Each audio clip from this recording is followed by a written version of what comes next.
The great chamber of the Galactic Council was never meant to tremble. It was built at the center of the spiral arm, balanced on a world of glass and metal that had never known fear. Yet on that day the walls shook as if the stars themselves had screamed. The voices of 1,000 delegates filled the air, confused, angry, mocking, until the noise broke under the sound of a single emergency transmission that bled across every frequency in the galaxy. A tone not heard in more than 200 years, a Terran distress code. The Council's translators struggled to decode it, the symbols flickering red across the walls, and then a voice calm, distorted, undeniably human, echoed through the chamber. Soul under attack. Repeat. Soul under attack. Unknown fleet entering orbit. This is Earth Command. The signal cut out in static. For a few heartbeats, no one moved, and then laughter broke the silence. Nervous, disbelieving laughter. Earth? One delegate scoffed, his tendrils shaking with amusement. The dead world? Impossible, there's nothing left to attack. Others joined him, eager to bury their unease under arrogance.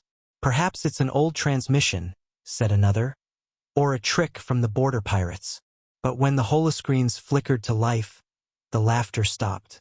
The feed came from an automated probe near Luna's orbit, its lens cracked but still transmitting. Through the static they saw it. Massive warships descending through the black, their hulls burning red as they entered the atmosphere, the curvature of Earth beneath them glowing in clouds of fire. Satellites blinked offline one by one, their last transmissions flashing across the feed. Terran distress codes, encrypted and ancient. The room grew colder.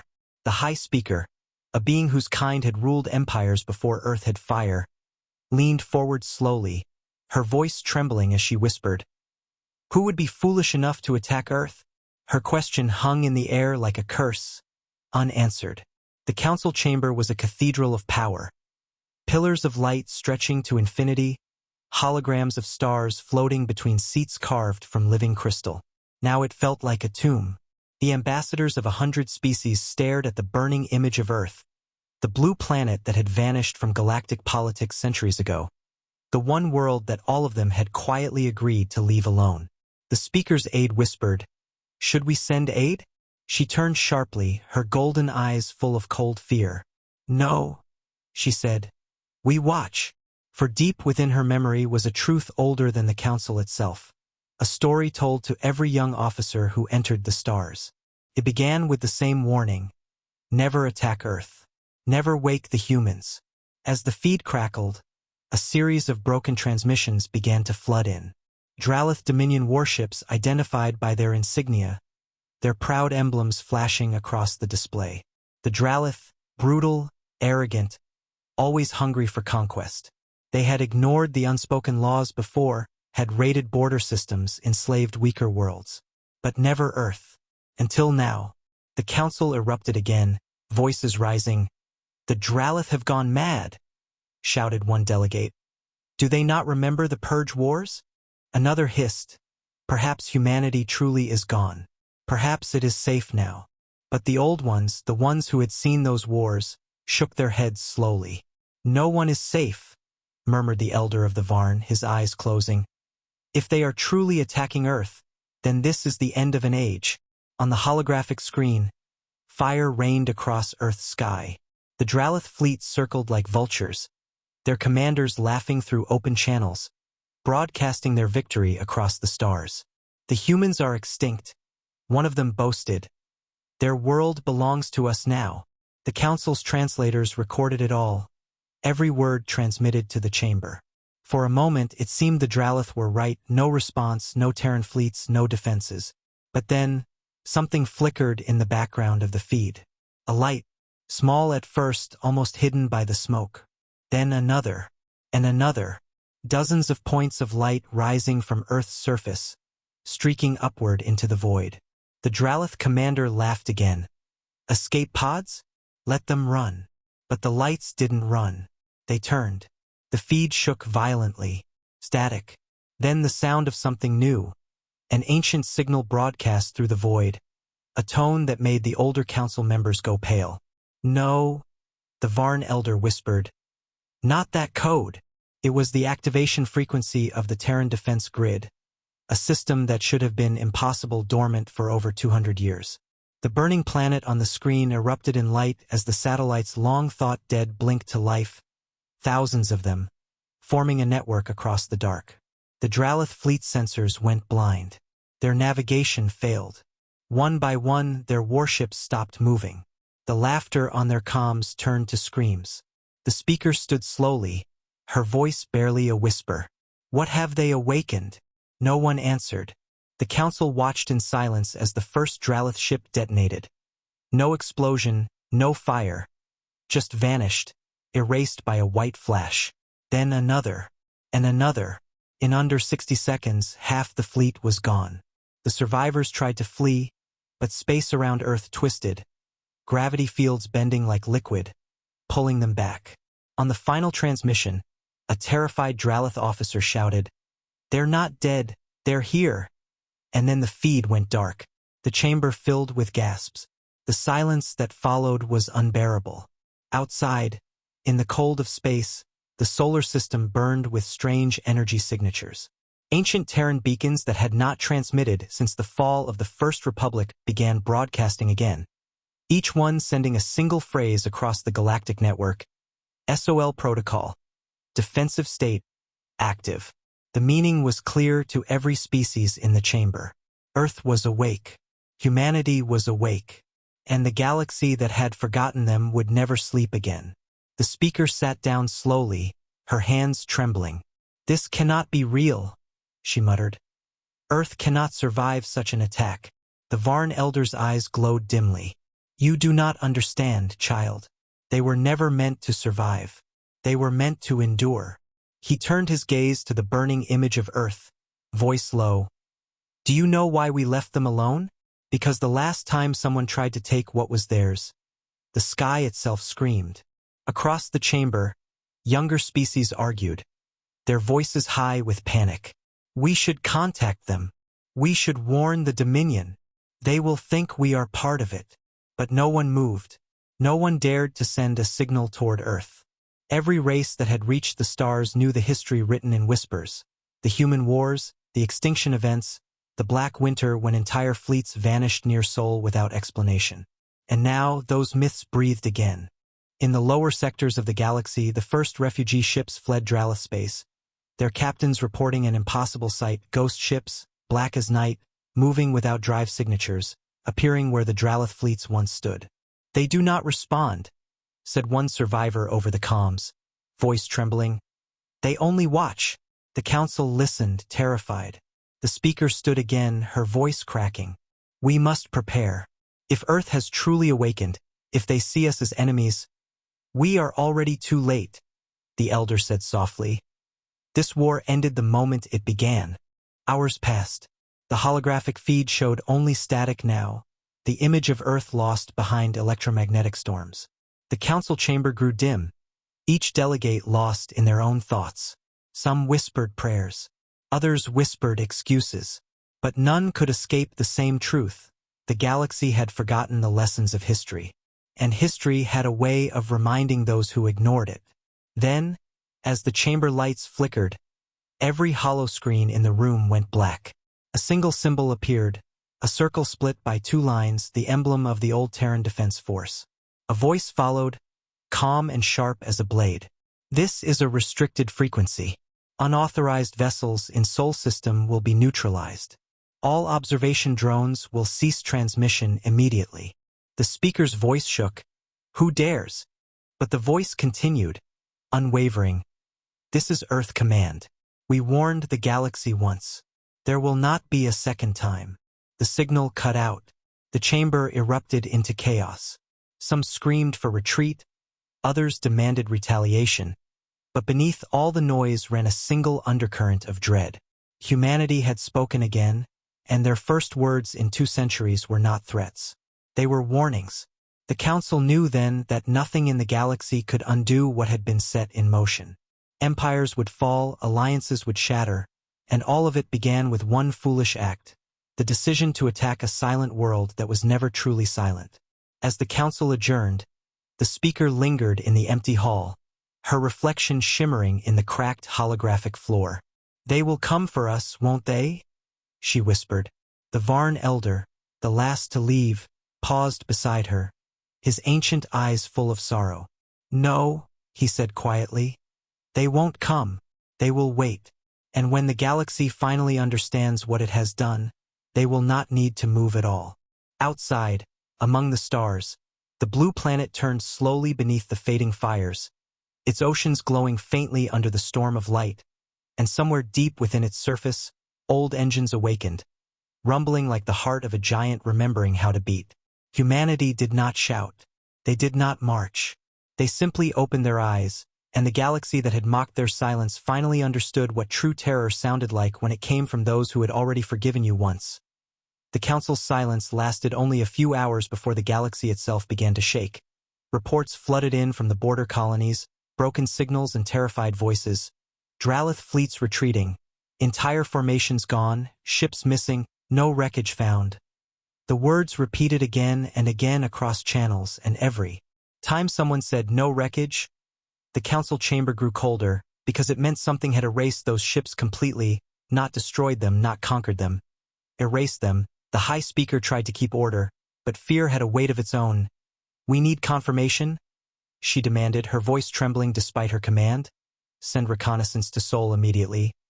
A dozen aides hesitated, their eyes wide. One finally whispered, "No one will go, Your Eminence. They are refusing." The speaker slammed her hand on the table, the sound echoing through the hall. "Refusing? By what authority?" And the aide swallowed hard before answering. "By the authority of history."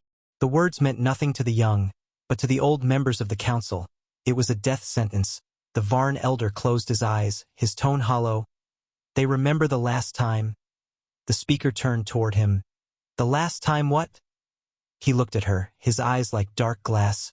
"The last time someone woke Earth." He told them what few living beings remembered.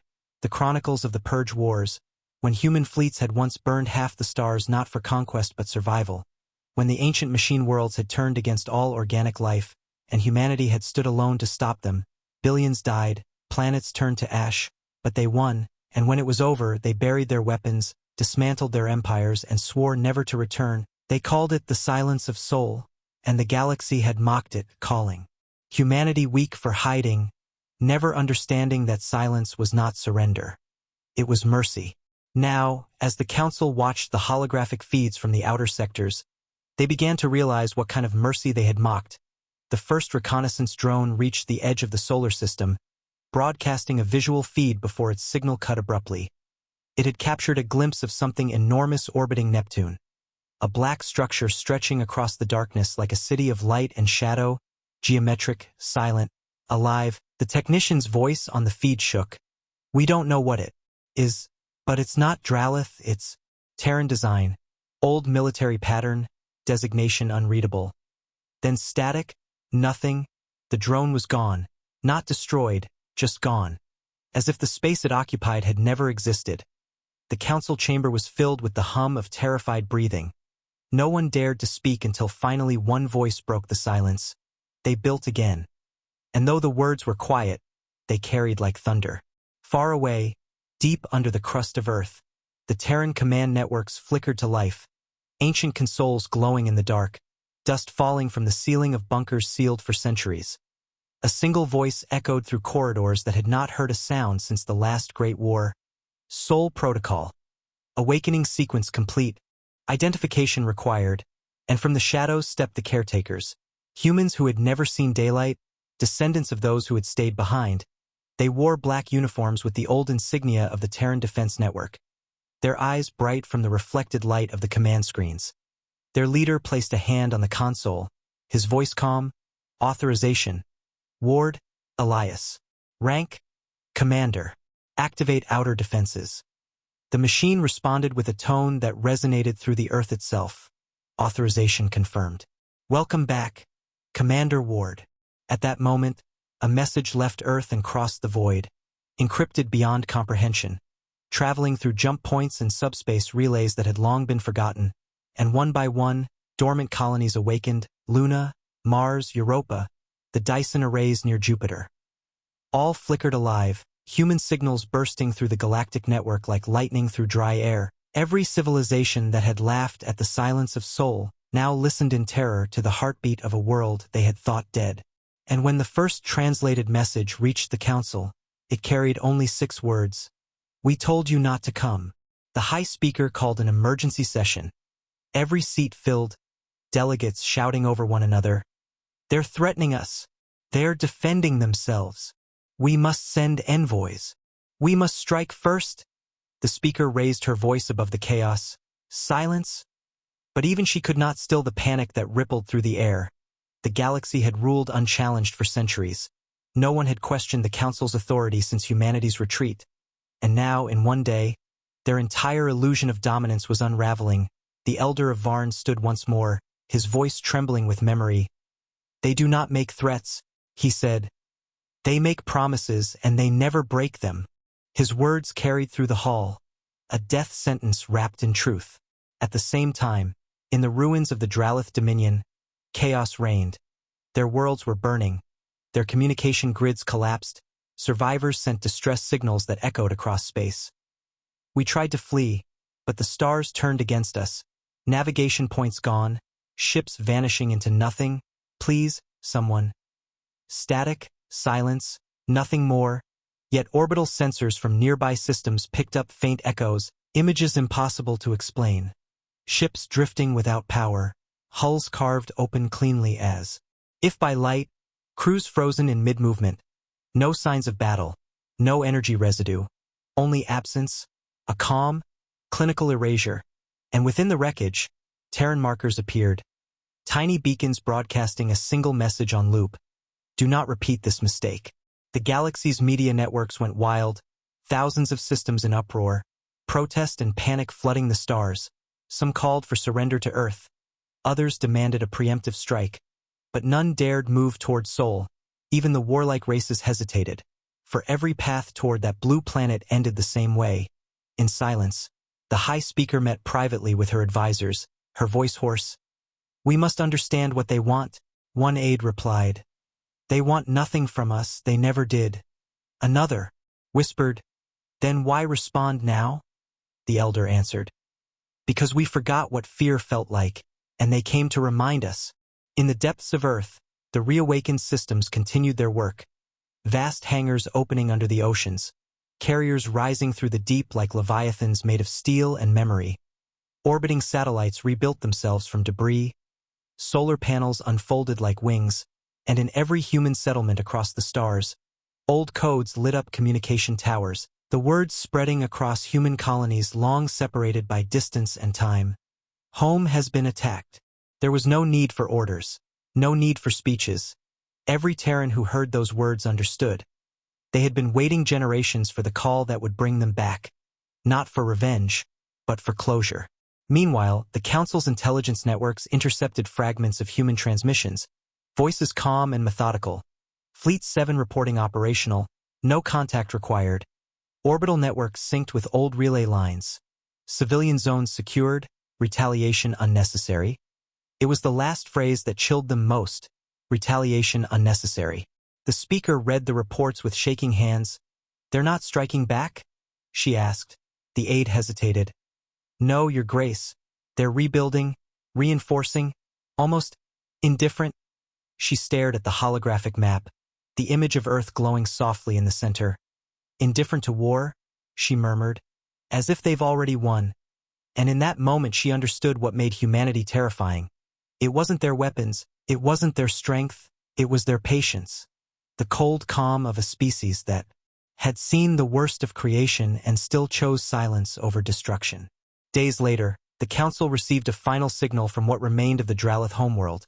The transmission was weak, filled with static, but the voice was clear, a Dralith commander gasping through failing life support. "They spared us?" he rasped. "They could have ended us, but they didn't. They left something in the sky, a satellite. It broadcast their symbol. A circle, 2 lines. The feed crackled. And a message, it says, 'Mercy is not weakness.'" The transmission cut out, the planet fell silent, and the council chamber filled with the weight of realization. Earth had not just defended itself, it had judged them all. In the shadows of her private quarters, the High Speaker looked out across the stars, her reflection trembling in the glass. "We thought they were gone," she whispered to herself. "We thought time had tamed them." Behind her, the elder's voice came softly. "Time does not tame fire, it teaches it to burn slower." She turned to him, her eyes wide. "Then what happens now?" The old alien sighed. "Now? Now we wait, and pray they choose to forgive us." And somewhere, light years away, on a world of blue oceans and white clouds, Commander Elias Ward stood on the balcony of the Terran Command Citadel, watching the sunrise through the golden haze of the rebuilt atmosphere, his face calm, his voice low as he spoke to the AI beside him. "The galaxy will panic?" The AI replied. "They already have." He nodded. "Good. Let them think we're angry. Fear keeps them cautious." The AI asked softly, "Are you angry, Commander?" He looked at the horizon, the sun breaking through the clouds. "No," he said quietly. "Just tired." The wind carried his words through the open air, down into the heart of the awakening world, a whisper that became a promise. "We were silent because we hoped they'd learned. Now they'll remember why." The galaxy could not sleep. Every world, every outpost, every empire that had once laughed at the silence of Earth now trembled under the weight of rumors and the cold, endless uncertainty that followed. Space itself seemed quieter, trade lanes empty, ambassadors recalling their fleets, and in that quiet, humanity's presence grew like a shadow at the edge of every mind. Not seen, not heard, only felt. Deep within the Council's archives, the High Speaker sat alone before a holographic display that flickered weakly under her trembling hands. Thousands of intercepted transmissions lined the screen. Unanswered calls to Sol, desperate apologies from the Dralith, and a single message she could not bring herself to delete. "Do not repeat this mistake." She replayed it again and again, the human voice calm, genderless, almost gentle, yet filled with something terrible. Finality. Outside her chamber, the great spires of the Council world glowed under the pale light of twin suns. But even their beauty felt hollow. The streets once filled with diplomats and soldiers now quiet, the scent of fear in every breath, because for the first time in living memory, no one knew who ruled the stars. Empires that had stood unchallenged for millennia found themselves paralyzed by the thought of one blue planet waking. An aide entered the chamber quietly, bowing. "Madam Speaker, new intelligence from the outer sectors." She nodded weakly. "Report." He placed the data slate before her, and the projection filled the air. A recording of a mining station near Vega, abandoned for years, yet suddenly operational again, human ships surrounding it, their designs ancient yet impossibly advanced, no transmissions, no insignias, only one identifying mark on their hulls, a white circle divided by two lines, the same symbol left above Dralith Prime. "How many?" she asked quietly. The aide hesitated. "Hundreds, maybe thousands, all operating without beacon signals."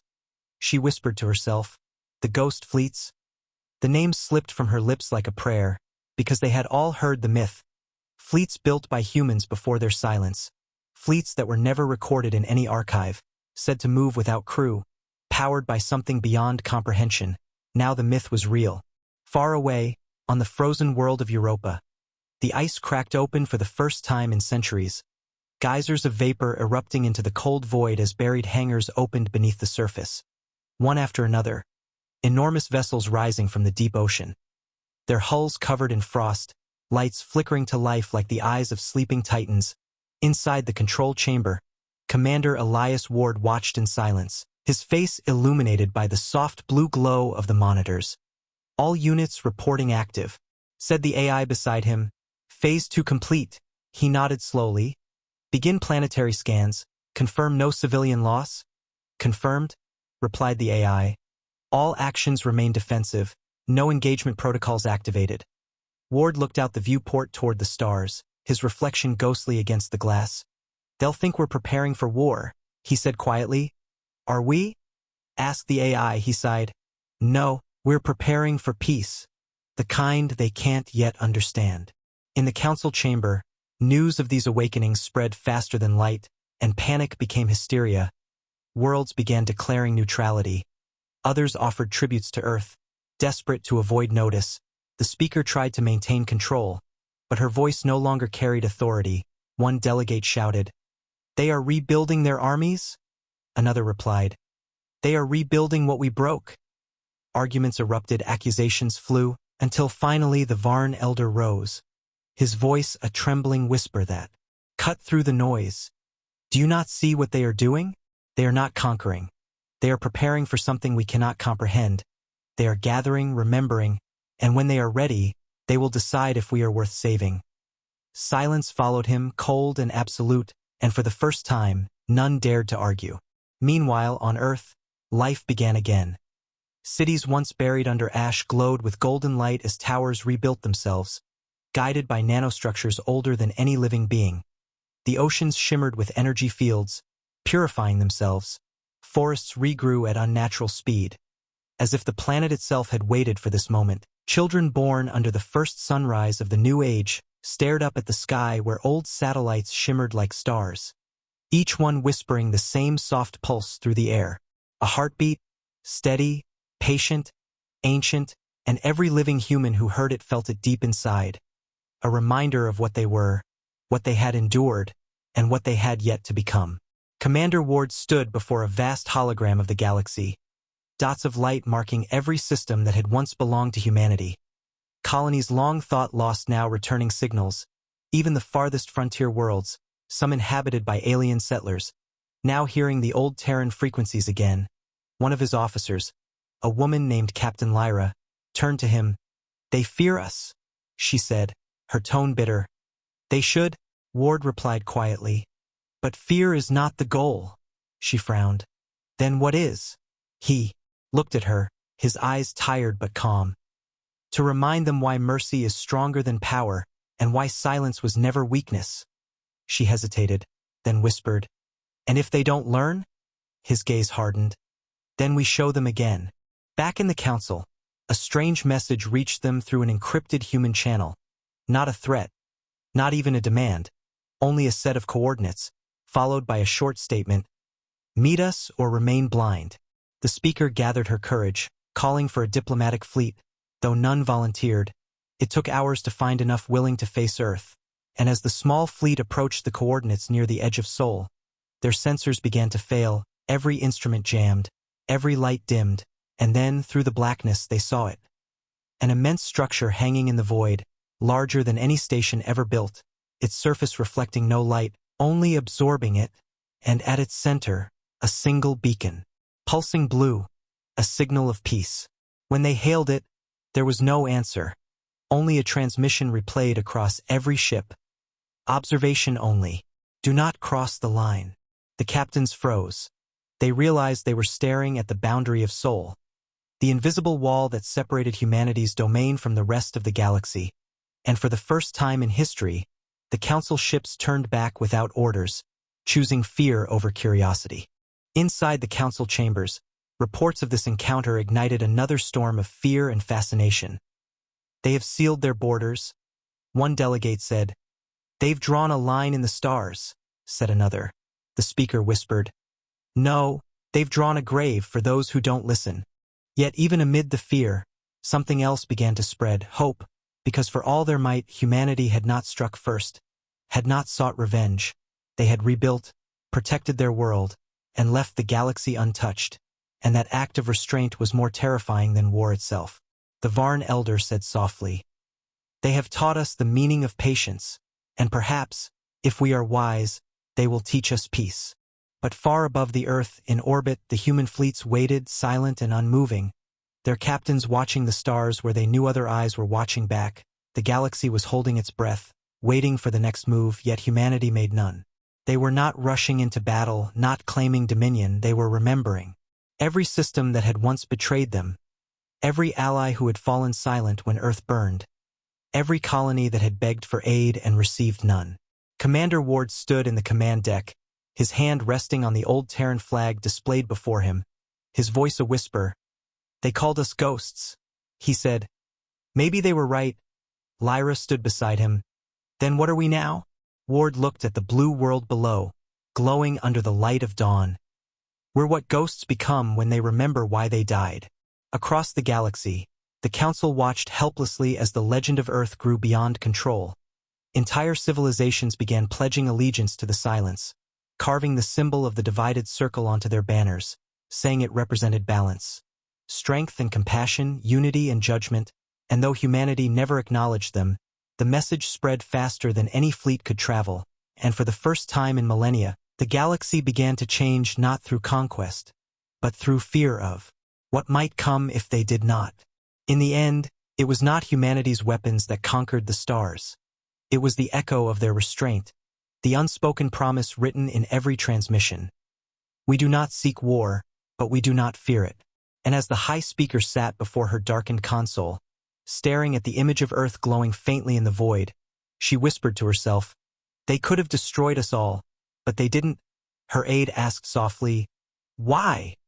And she replied, her voice shaking, "Because they don't want to rule us. They want us to remember what they already learned the hard way." She turned off the screen and looked out into the stars, whispering a single prayer that every soul in the galaxy would soon learn to share. May Earth never speak again. The days that followed were filled with a silence that felt heavier than any war, a silence that wrapped itself around every world, every empire.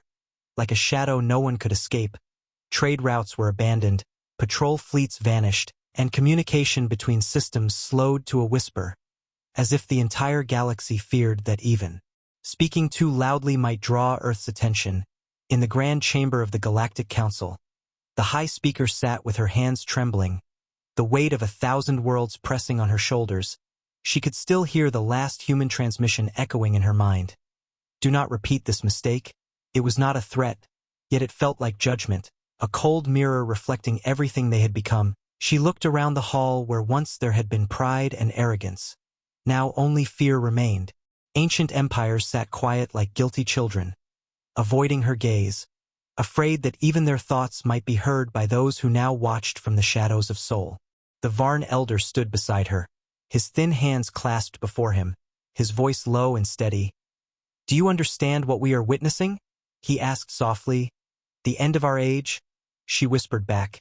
"And the beginning of theirs?" He nodded.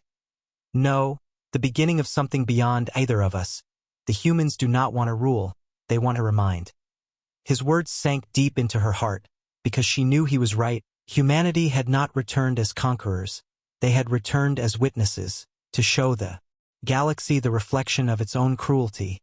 And that, she realized, was far more terrifying than any weapon.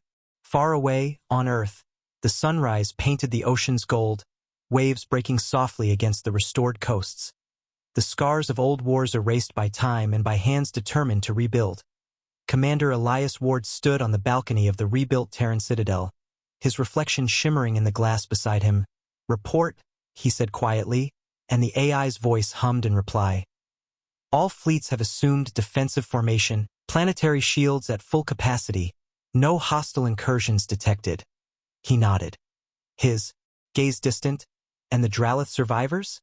The AI paused. "They are rebuilding under our supervision. Their transmissions show confusion rather than defiance." Ward's voice softened. "Good. Confusion is better than hate." He looked at the horizon where the sky met the sea, and for a moment, he allowed himself to breathe. "They thought they were punishing us," he murmured. "But all they did was wake something they never understood." In orbit above Earth, hundreds of Terran ships moved silently, each the size of a small continent, sleek and black, their hulls glowing faintly with shifting lines of blue. These were the ghost fleets, the last legacy of the old Republic, rebuilt by machines that had waited patiently in the dark. Each vessel a city of light and memory. Their crews few, their AI minds vast. They did not speak, they did not boast, they simply watched, keeping the stars quiet. And across the galaxy, every observer who caught a glimpse of one felt a chill that had nothing to do with cold. For they knew that these ships were not made for war, they were made to end it. Back in the council, chaos reigned once again. "They are fortifying," shouted one delegate. "They are preparing to strike," another replied. "They are doing nothing, nothing but existing, and that frightens you more than their weapons." The High Speaker stood, slamming her hands against the podium. "Enough!" Her voice echoed through the hall, trembling but strong. "We brought this upon ourselves, not through action, but through arrogance. For centuries we ruled without mercy. We mocked peace as weakness, and now the universe answers through them. She looked up at the hologram of Earth above her, glowing like a single, calm heartbeat in the dark. They will not destroy us, not yet, because they still remember who they were, but one day, if we force them again. She stopped, unable to finish, because everyone in that hall knew how that sentence ended. At that same hour, on the Dralith homeworld, survivors stood in fields where once their cities had burned. They looked up at the sky, where the human satellites still hung, a silver that pulsed softly with light, broadcasting a simple message across every channel. Mercy is not weakness. And though they did not understand it, they felt it. The message spread like fire through the Dominion, through slave worlds and colonies, through broken empires that had forgotten what compassion meant, and, one by one, rebellions ceased, worlds surrendered not to fear, but to shame, the shame of what they had done, the shame of realizing that the monsters they feared most had chosen forgiveness instead of vengeance. Back on Earth, deep within the Citadel, Commander Ward met with the Council of the Reawakened Colonies, men and women from Mars, Luna, and Europa, each bearing the mark of their world. "They're watching us?" said Captain Lyra quietly. "The Council, the entire galaxy. They're waiting for us to strike." Ward leaned forward, his hands clasped.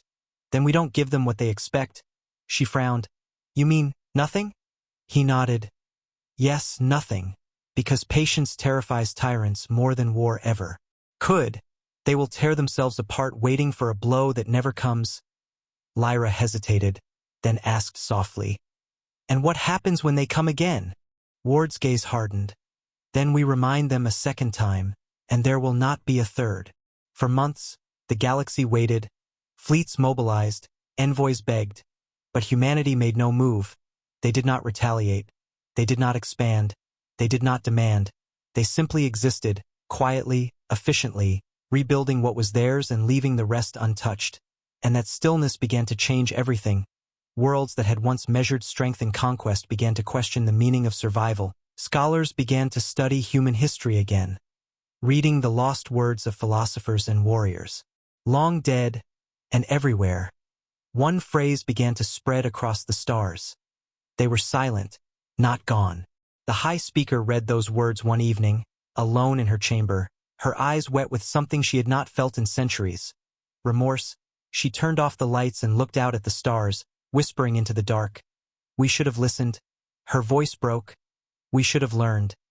The Varn elder entered quietly behind her, his shadow long in the dim glow. "There is still time," he said. "Time to change, to understand."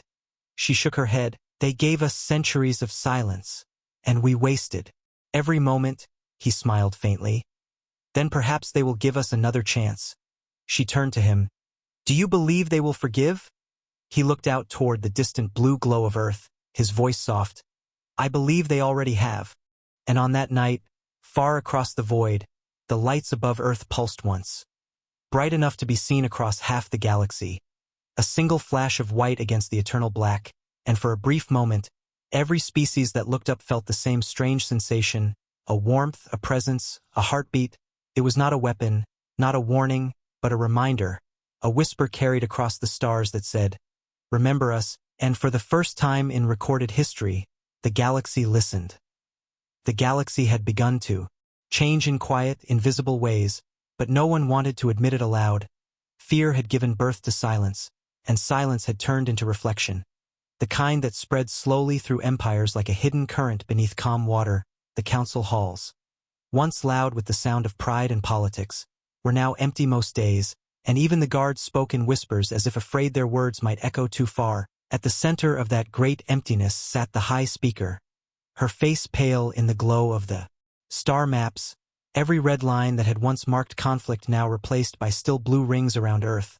Sol had become a void no one dared to cross, and every empire that had ever raised its fleet now measured its strength not in numbers, but in distance from that blue planet.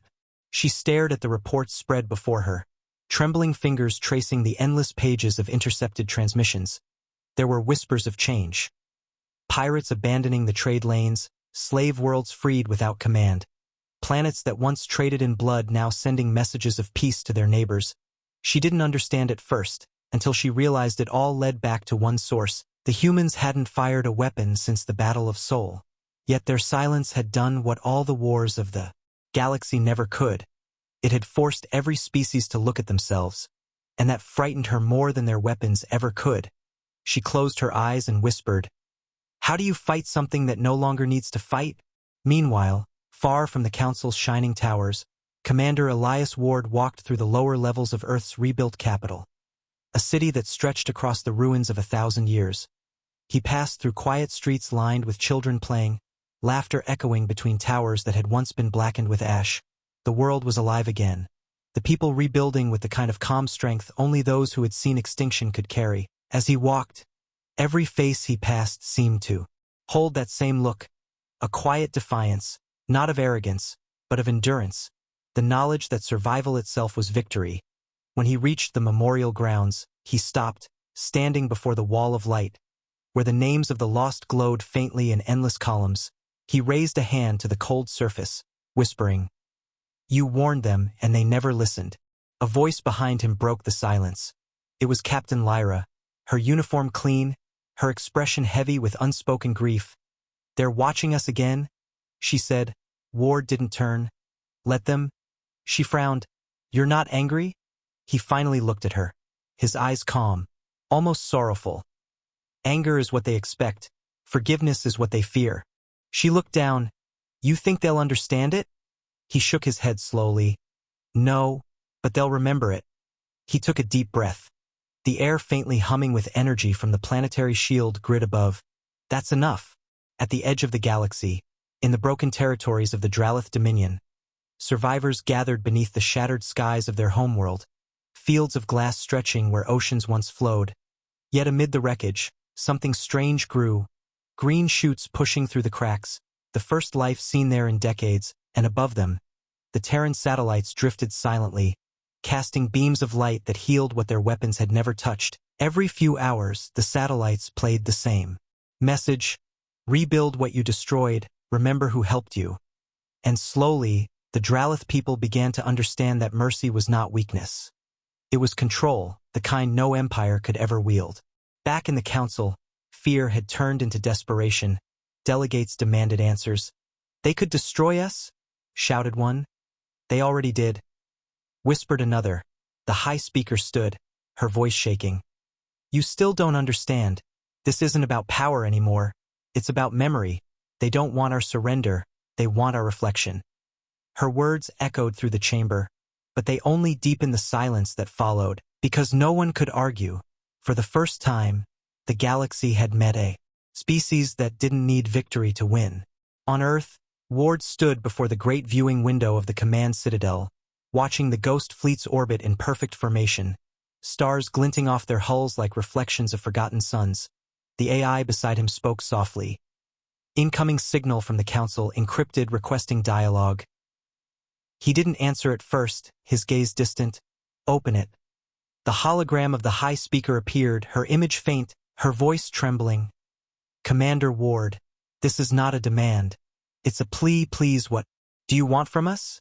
He studied her for a long moment, the silence stretching until she began to tremble. Then he spoke softly. "We want nothing." She frowned, confused. "Nothing?" He nodded. "We wanted peace, you chose war. Now we've shown you peace again, but you have to live with it." She tried to speak, but he continued, his tone heavy with something that sounded like grief. "You think this is mercy, but it's not. It's memory, and memory never fades." When the transmission ended, the speaker sank to her knees, her aides rushing to her side. "What did he say?" one asked. She stared at the floor, tears glimmering in her eyes. "He said we are forgiven," she whispered. "And that is the worst punishment of all." For in that moment, she understood. The galaxy had always believed fear was the greatest weapon, but the humans had proven otherwise. Forgiveness carried more weight than destruction, because it forced the guilty to live with what they had done. Weeks passed, and one by one, the old empires began to change. The Council declared new laws. No slavery, no forced colonization, no planetary bombardments. Every decree passed unanimously, not from moral awakening, but from fear of the silence that watched from the edge of the stars. Ships bearing the Terran symbol were seen rarely, but whenever they appeared, Conflicts ended without words, without threats, just presence, and soon the galaxy stopped calling them ghosts, they began calling them guardians. And one quiet evening on the terrace of the Terran citadel, Ward watched the horizon glow orange under the setting sun. Captain Lyra stood beside him, her voice soft. "You think they'll keep their peace?" He nodded slowly. "For a while." She hesitated. "And after that?" He looked up, the stars beginning to appear one by one. "Then we remind them again." His tone was not bitter, only tired, the kind of weariness that comes from carrying the weight of too many centuries. "That's who we are now. Not conquerors, not saviors, just reminders." The wind moved gently through the air, carrying his words into the fading light, and somewhere in the sky above, the first human signal pulsed softly through the void again. A single, simple phrase that crossed 1,000 languages and reached every world that still dared to listen. "We were silent because we hoped. Do not make us speak again." The stars had never looked so quiet, yet the silence carried a weight that pressed down on every living thing that dared to look up. The galaxy was no longer divided by war. It was divided by guilt, the kind that could not be erased by time or victory. On countless worlds, people spoke of the humans in hushed tones, not as conquerors or monsters, but as a mirror they could not escape. The legend of Earth had become something more than fear. It had become conscience. The invisible law that kept empires trembling even when no Terran ships were in sight. And for the first time in living history, peace did not come from treaties or threats. It came from the presence of a single blue world that refused to die. In the Council's archives, historians tried to rewrite the narrative, to make it sound noble, to hide their shame. But no matter how they told the story, it always began the same way, with the day someone asked, "They're attacking Earth?"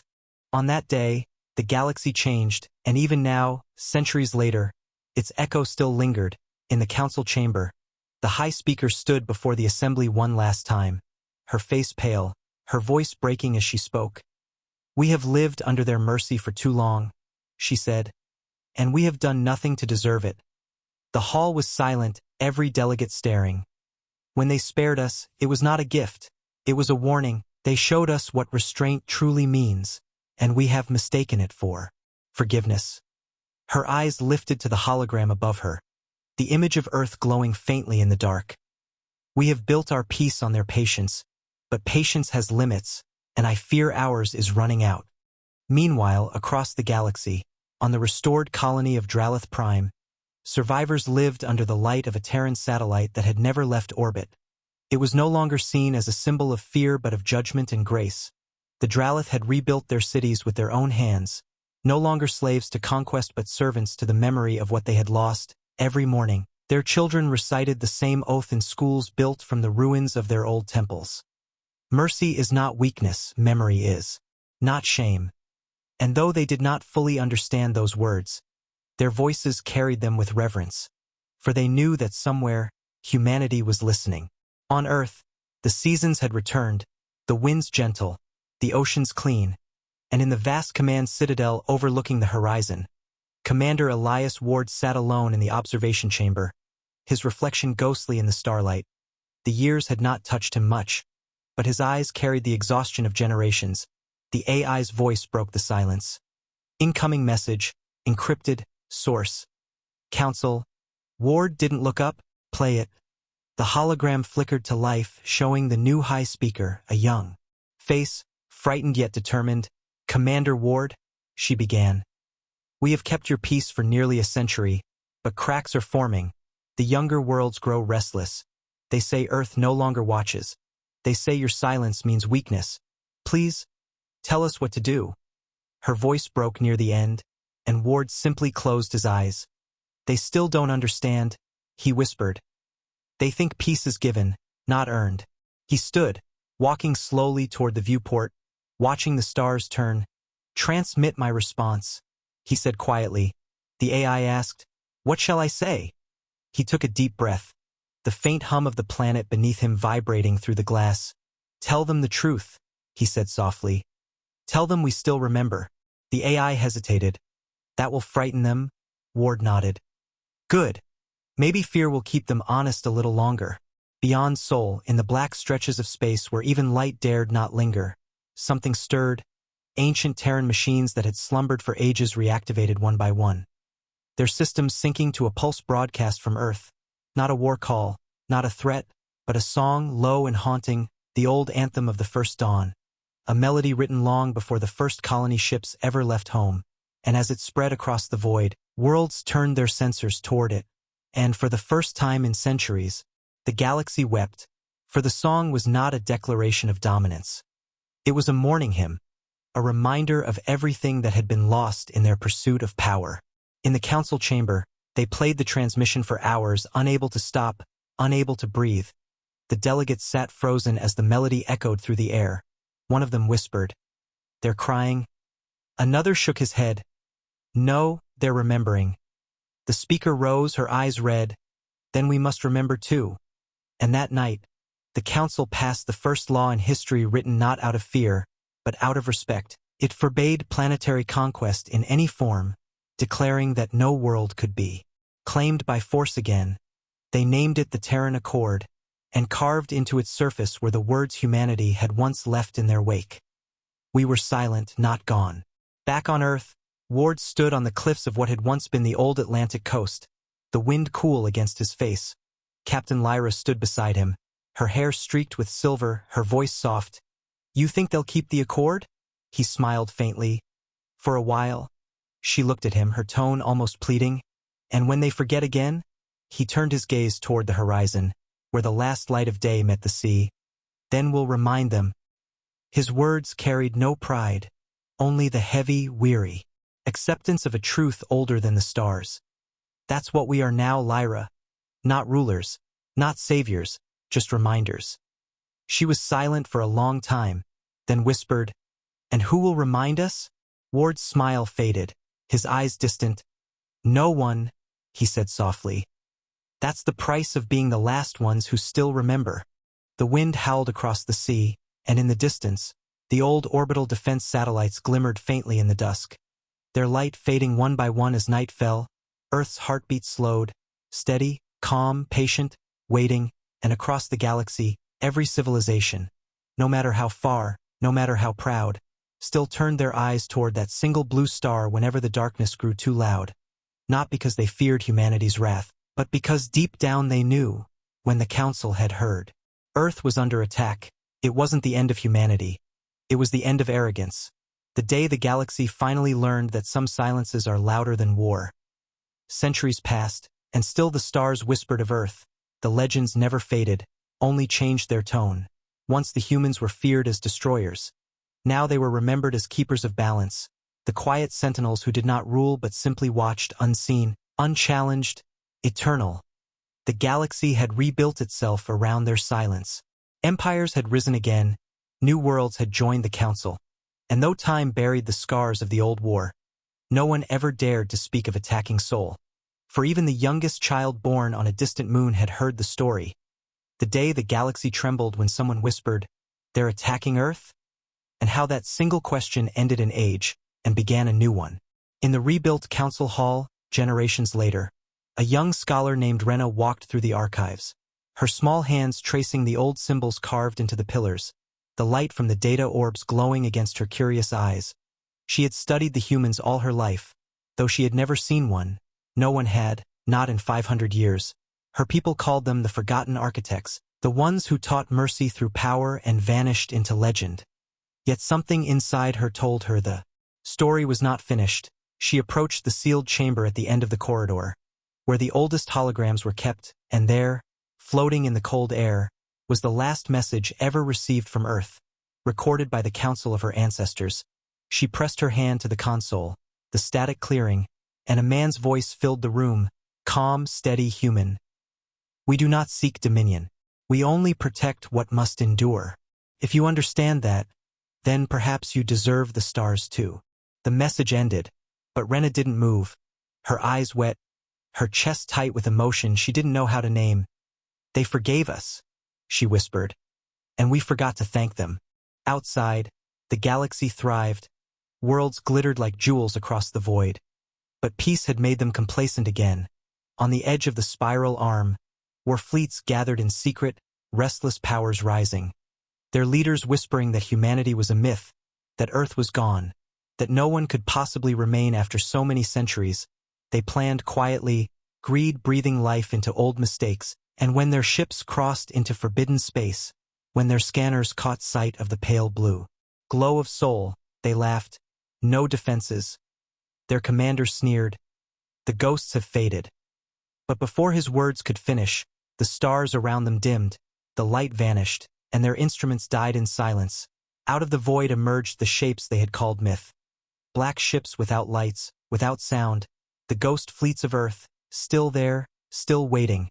And from their heart came a single voice across every frequency, soft as a whisper yet powerful as thunder.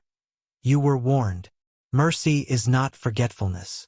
In the Council's capital, alarms blared as the reports came in. The old symbol appeared on every communication channel. A circle divided by two lines, the mark of humanity, the High Speaker, now a descendant of the one who had begged for peace long ago, stood before her trembling advisors, her voice breaking. No, it can't be. The Varn archivist, now ancient even by his kind's measure, nodded slowly. It can, and it must, they never left. The speaker fell silent, tears filling her eyes. Then, perhaps they were never gone, only waiting for us to fail them again. Meanwhile, in the deep silence of Sol, the command citadel stirred once more, dust falling from ancient steel as systems awakened. Commander Elias Ward's image flickered in holographic form, preserved by the AI that still ran Earth's defenses. Protocol reawakening complete, said the machine's voice, echoing through the halls. Ward's projection looked out over the oceans shimmering below, his voice calm and almost sorrowful. So soon, he said softly. They forgot again. The AI responded. Shall I initiate engagement protocols? Ward's hologram turned, eyes faint with light. No, not yet. Let them see us. Let them remember. Perhaps fear will teach what time erased. Across the stars, every world watched as the long-forgotten symbol of Earth reappeared in the sky, projected through the ancient relay network that still spanned the galaxy. It was not a message of war, not a declaration of dominance, only a reminder, the same line humanity had spoken once before. We were silent, not gone. And that silence was louder than any weapon could ever be. On Dralith Prime, where the descendants of those who had once attacked Earth now lived in peace, people gathered under the open sky, weeping as the symbol burned above them. A child tugged on his mother's arm and asked, "Is it the humans?" And she knelt down, smiling faintly through her tears. "Yes," she whispered. "And they are watching again."